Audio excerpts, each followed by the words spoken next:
When we multiply and divide with directed numbers, as positive and negative numbers, we have two things to look out for.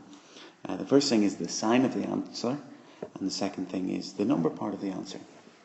Now, the sign of the answer is pretty straightforward, and the rules for it are quite like the ones for adding and subtracting, in that if we're multiplying two things with the same signs, so two positives or two negatives, we're going to get a positive outcome.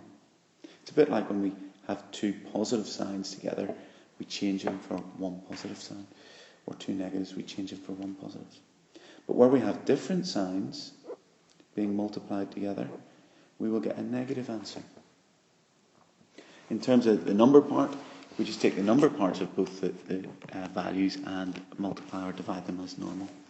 So for example, if we have negative 3 multiplied by 2, well, negative 3 is a negative value, 2 is a positive value.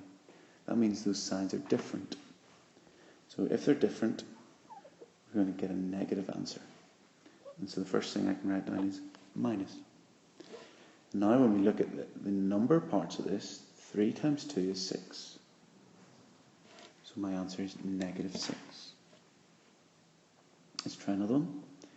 Negative 4 times negative 2. Here we look at the signs. We've got two signs that are the same being multiplied together. So that's going to give me a positive answer. 4 times 2 is 8. So my answer is positive 8. But we know that when we have positive numbers, we don't need to write the plus sign in front of it. So I'm just going to leave it like that. The same rules work for division. So if I have 12 divided by negative 3, and sometimes in these you'll see brackets around them, sometimes not. Well, again, let's look at this. This is a positive value, this is a negative value.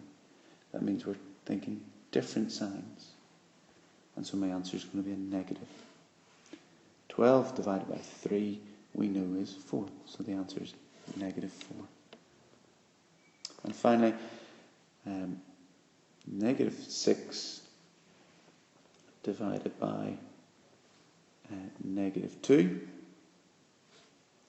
Signs are the same here. We've both got negatives here, so that's going to give me a positive answer. 6 divided by 2 is 3, and so my answer is positive 3.